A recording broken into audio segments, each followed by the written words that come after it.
Hello and welcome to my YouTube channel. So आज का हमारा टॉपिक होगा AMTSL।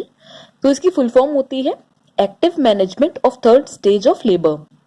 पहले बात कर लेते हैं थर्ड स्टेज ऑफ लेबर क्या है। ये वो स्टेज होती है या टाइम होता है जिसमें एक्सपल्शन ऑफ द प्लेसेंटा होना होता है। तो इसका मतलब कि बेबी जो है वो डिलीवर आउट हो चुका है और उसके बाद प्लेसेंटा की डिलीवरी होती है या फिर एक्सपल्शन आउट होता है, तो उसको बोलते हैं third stage of labour. It start after the delivery of child birth. जब डिलीवरी ऑफ चाइल्ड बर्थ हो जाती है उसके बाद ये स्टार्ट होता है। डिलीवरी ऑफ चाइल्ड बर्थ को ही कहते हैं सेकेंड स्टेज ऑफ लेबर और ये है हमारा third stage of labour. Contraction start with in 2 to 5 minute of child birth. ऐसा नहीं है कि सिर्फ जब तक सेकेंड स्टेज ऑफ लेबर चल रहा होगा तभी फीमेल को कॉन्ट्रैक्शंस आएंगे। Even after the foetal birth contractions आते हैं ताकि प्रॉपरली जो भी प्लेसेंटल पार्ट्स हैं या प्लेसेंटा है, कॉर्ड है और उसकी मेम्ब्रेन्स है वो भी डिलीवर आउट हो सके। तो 1 to 5 मिनट्स में या फिर हम कह सकते हैं 2 to 5 मिनट्स, मतलब विद इन 2 मिनट्स में हमारे जो कॉन्ट्रैक्शंस होते हैं वो स्टार्ट हो जाते हैं यूजुअली फीमेल को। तो इससे पहले कि अगर हम बात करें कि इसके प्रोसीजर क्या है, सबसे पहले जान लेते हैं आखिर आर्टिकल्स कौन कौन से रिक्वायर्ड होते हैं। तो सबसे पहले और मोस्ट इंपॉर्टेंट जो होता है वो होता है 10 IU preloaded injection oxytocin. IU का फुल फॉर्म है इंटरनेशनल यूनिट्स या फिर 2 एम्प्यूल्स कह सकते हैं क्योंकि एक एम्प्यूल में 5 इंटरनेशनल यूनिट इंजेक्शन ऑक्सीटोसिन होता है। तो 2 एम्प्यूल्स प्रीलोडेड ऑक्सीटोसिन या फिर 10 IU प्रीलोडेड ऑक्सीटोसिन। अब यहाँ पे प्रीलोडेड क्यों कहा जा रहा है ये आपको स्टेप में आगे समझ में आ जाएगा और क्लियरली, क्योंकि with in 1 minute of child birth हमें इंजेक्शन ऑक्सीटोसिन IM लगाना होता है फीमेल को। तो उस समय हम उसको नॉर्मली करके और लोड करने में वहां पे टाइम अपना नहीं वेस्ट कर सकते, इसलिए हम लोग प्री लोडेड ऑक्सीटोसिन रखते हैं। Then 2 long straight haemostatic forcep. Haemostatic forceps क्यों यूज होती है, क्यों 2 यूज होती है, तो उनका भी आगे हम यूज एक बार देख लेंगे, पर यहाँ पे थोड़ा सा समझ लेते हैं कि आखिर क्यों हो रही है। ये कॉर्ड को होल्ड करने के लिए होती हैं क्योंकि यहाँ पे मैनेजमेंट हो रहा है उसका, मतलब खुद से वो उतना नहीं हो पा रही है, प्रोपल्स आउट नहीं हो पा रही है, सॉरी एक्सपल आउट नहीं हो पा रही, इस वजह से। तो इन केस अगर पूरी की पूरी कॉर्ड आपको दिख रही, जितनी भी दिख रही है ड्यूरिंग चाइल्ड बर्थ, जितनी भी कॉर्ड डिलीवर आउट हो गई है तो कॉर्ड कटिंग हो जाएगा। उसके बाद एक कॉर्ड जहां से आपने कट किया उसके कुछ दूर पे और दूसरी कॉर्ड पेरिनियल एरिया के पास लगानी होती है। नेक्स्ट हमारा आता है पेरिनियल पैड। पेरिनियल पैड हम कब देंगे, जब डिलीवरी ऑफ द प्लेसेंटा हो जाएगी उसके बाद हम देंगे पेरिनियल पैड। कॉर्ड क्लैम्प्स भी होती हैं क्योंकि जब बेबी डिलीवर आउट होगा उसके बाद हमें कॉर्ड क्लैंपिंग करनी होगी, इसलिए कॉर्ड क्लैम्प्स रखते हैं। गॉज पीसेस देखने के लिए कि कहीं PPH का केस ना हो रहा या फिर कोई लैसिरेशन वगैरह ना हो, तो लैसिरेशन को मेनली चेक करने के लिए हम गॉज पीस रखते हैं। ग्लव्स ताकि एसेप्टिक बनी रहे, एसेप्टिक टेक्निक। किडनी ट्रे, इसमें हम प्लेसेंटा को रखते हैं ताकि उसका प्लेसेंटल एग्जामिनेशन बाद में कर सके। और स्पंज होल्डिंग फोर्सेप, तो स्पंज होल्डिंग फोर्सेप जो होती है उसी से हम गॉज पीसेस को पकड़ के तब चेक करते हैं। तो अब बात करेंगे इसके प्रोसीजर के बारे में। तो सबसे पहले हमें चेक करना है कि कहीं कोई और अनदर बेबी ना हो, तो check for the presence of another baby. सबसे पहले आपको फंडस पे हाथ रख के चेक करना होगा, फील करना होगा एब्डोमेन पे कि कहीं यूट्रस के अंदर कोई और बेबी ना हो। आपने ये कर लिया, उसके बाद 10 IU इंजेक्शन ऑक्सीटोसिन देते हैं left lateral aspect of thigh पे। ठीक है, यहाँ पे भी जैसे कहा था कि 1 मिनट के अंदर अंदर दे देनी है left lateral aspect of thigh.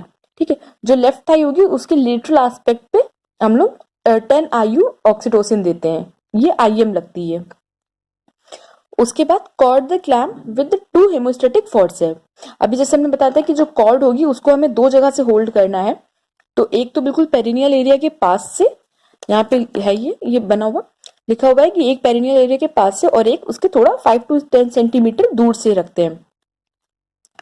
Hold the haemostatic forcep and perform CCT। अभी CCT क्या होता है, सबसे पहले हमें क्या करना है, जो दूर पे हेमोस्टेटिक फोर्सेप लगी है पहले हमें उसे होल्ड करना है, उसके बाद हम पास वाले को होल्ड करेंगे। CCT होता है कंट्रोल कॉर्ड ट्रैक्शन। आपको अपने एक हाथ से हेमोस्टेटिक फोर्सेप को होल्ड करना है और दूसरे हाथ से फंडस को प्रेशर देते रहना है आगे की तरफ नहीं, आपको just above the symphysis pubis आपको पीछे की तरफ होल्ड करके रखना है। जस्ट लाइक कि अगर ये फंडस है तो आपको इस तरह से पीछे होल्ड करके प्रेशर बना के रखना है, ताकि जो इनके इन्वर्जन ऑफ द यूट्रस होने के चांसेस डिक्रीज हो जाए।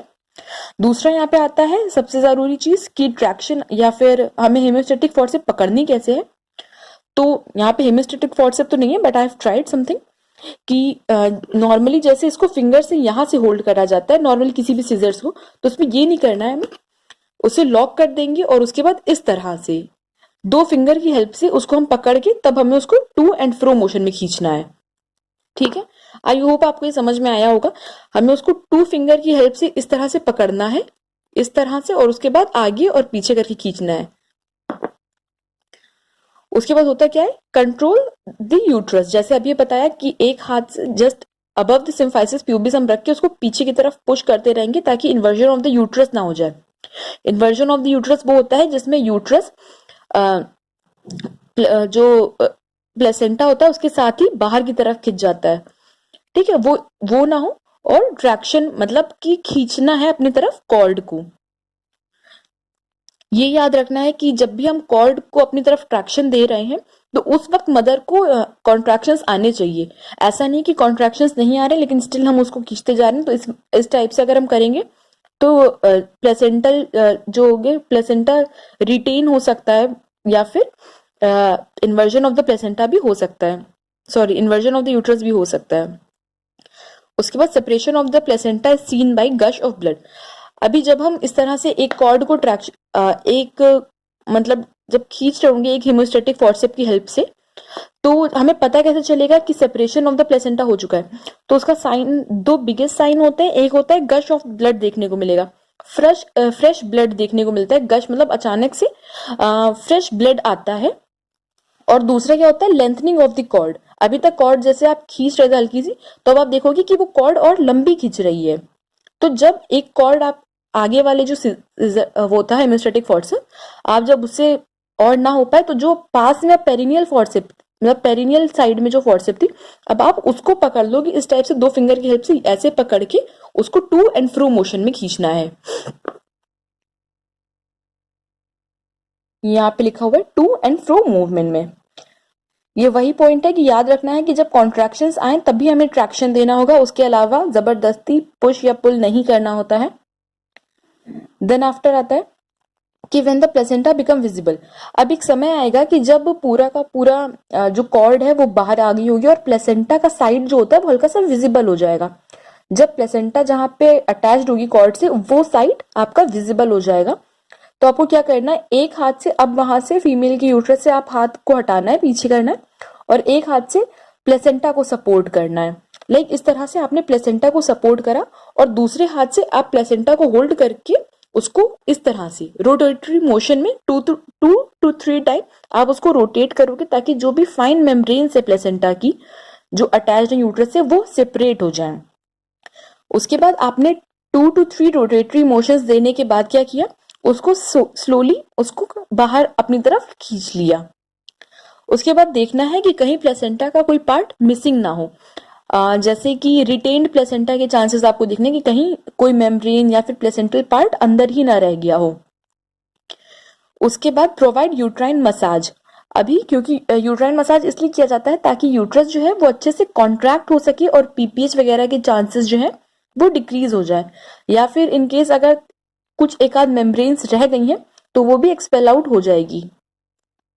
तो यूट्राइन मसाज हमें सी शेप बना के जस्ट अबव द यूट्रस जहां पे हमें फंडल एरिया फील हो रहा होगा, इस तरह से हमें सी शेप बना के उसको मसाज करना है स्लोली, बहुत फोर्सफुली नहीं करना है, स्लोली मसाज करना है ताकि वो कॉन्ट्रैक्ट हो सके अच्छे से।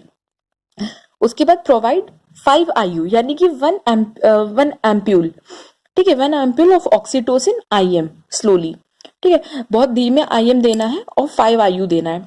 उसके बाद placental examination should be done later. और उसके बाद जो आपने प्लेसेंटा को अभी वहां पे रख लिया है किडनी ट्रे में, आप उसका एग्जामिनेशन करोगे, वो लेटर करोगे, मतलब उसको आप रख लोगे, स्टोर कर लोगे, ताकि आप देख सको कि प्लेसेंटा में कोई एबनॉर्मेलिटी वगैरह ना हो। उसके बाद चेक फॉर एनी लेसिरेशन और टीयर।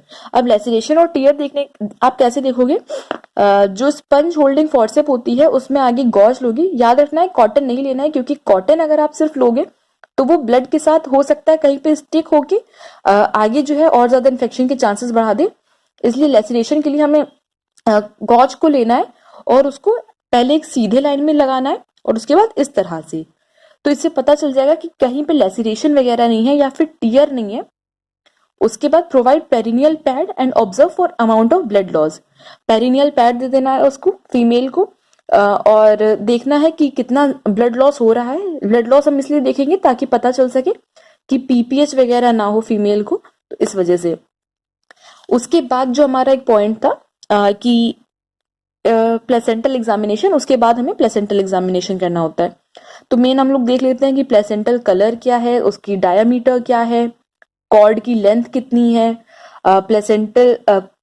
प्लेसेंटा पे कॉर्ड किस जगह पे अटैच्ड है, और प्लेसेंटा जो है वो पूरी तरह से एक्सपेल आउट हुआ है या फिर कोई रिटेन्ड पार्ट तो नहीं रह गया। तो ये सब हमारी बेसिक चीजें होती है। Plus weight of the placenta, हमें ये सारी कुछ चीजें मेजर करनी होती हैं प्लेसेंटल एग्जामिनेशन में, तो वो हम कर लेंगे। तो ये था हमारा टॉपिक AMTSL। आई होप आपको ये समझ में आया होगा। Till then thank you.